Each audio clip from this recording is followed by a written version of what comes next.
안녕하십니까. 저는 신후법률사무소의 김용대 변호사입니다. 오늘은 미성년자 특별 한정 승인과 승계 집행문 이의 신청 인용 사례에 대해서 말씀드리겠습니다. 일단 저희한테 오신 분은 A씨였어요. A씨는 그 아버지 B씨와 오랫동안 떨어져 살았는데 2020년 7월경 이제 친척으로부터 아버지 B씨가 사망했다는 소식을 알게 됐습니다. 그래서 A씨는 아버지 B씨와 연을 끊고 살았었기 때문에 간단하게 B씨 아버지죠. 아버지에 대한 장례식만을 치른 후에 B씨의 채권 채무 관계를 모르는 상황에서 그냥 상속 포기를 해버렸어요. 왜냐하면 이제 부친이 여러 가지 채권 채무 관계가 당연히 복잡할 거라고 생각했고, 특별하게 뭐 남겨주신 재산도 없었고, 오랫동안 연을 끊고 살았기 때문에 자연스럽게 상속 포기를 했습니다. 그런데 이제 그때 A씨가 2023년 6월경 승계 집행문을 송달받았는데 사채업자예요. 사채업자 C씨가 2017년경 아버지 B씨에게 이제 대략 2천만 원과 이자를 갚으라는 소송을 제기를 해서 판결이 확정된 상태였어요.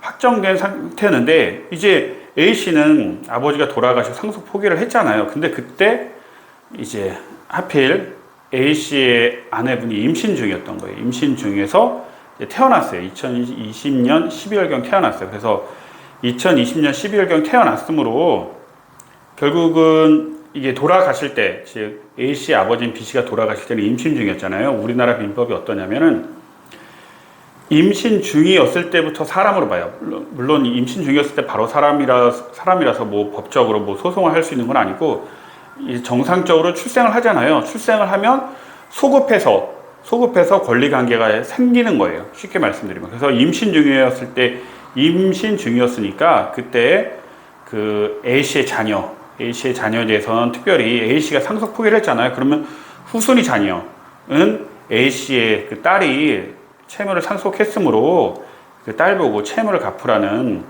그 승계 집행문을 송달받게 된 거예요. 그래서 승계 집행문만 송달받은 것뿐만 아니고 내용 증명까지 받았어요. 이제 A씨의 자녀가 결국은 최종적으로 상속을 했으므로 이거에 대해서 조만간 강제 집행을 신청하겠다라고 왔죠.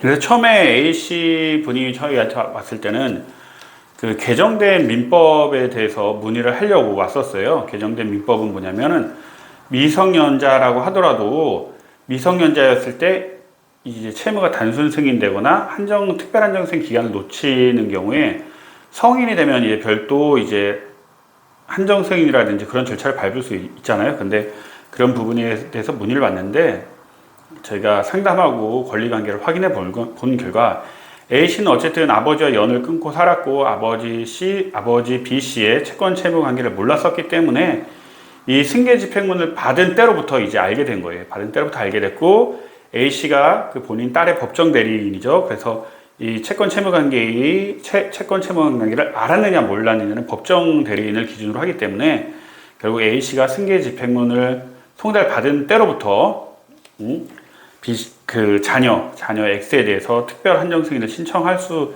있다라는 저희가 상담을 해드렸죠. 그래서 바로 특별 한정 승인 신청, A씨는 본인 딸에 대한 법정 대리인으로서 저희한테 위임을 했고요. 결국 특별 한정 승인 신청하고 승계 집행문 부에 대한 이의 신청을 같이 했죠. 이럴 경우에 이제 특별 한정 승인 수리 결정이 조만간 나오니까 특별 한정 수리 결정을 가지고 다시 승계 집행문 부에 대한 이의 신청을 한 법원에 그걸 제출하면 승계 집행문 부에 대한 이의 신청 인용 결정이 나옵니다. 그래서 결국은 이렇게 함으로써 최종적으로 그 채무에 대해서 벗어날 수 있었던 얘기입니다. 물론 이거를 그 A씨가 임신 중인 자녀는 권리관계의 주체가 되는구나. 그래서 바로 했었어야 되는구나 라고 했으면 더 쉬웠을 테지만 어쨌든 그거는 차후의 문제고 어쨌든 승계 집행문 부여받고 나서 알게 되었으니까 그때 해서도 전혀 늦지 않은 관계였습니다.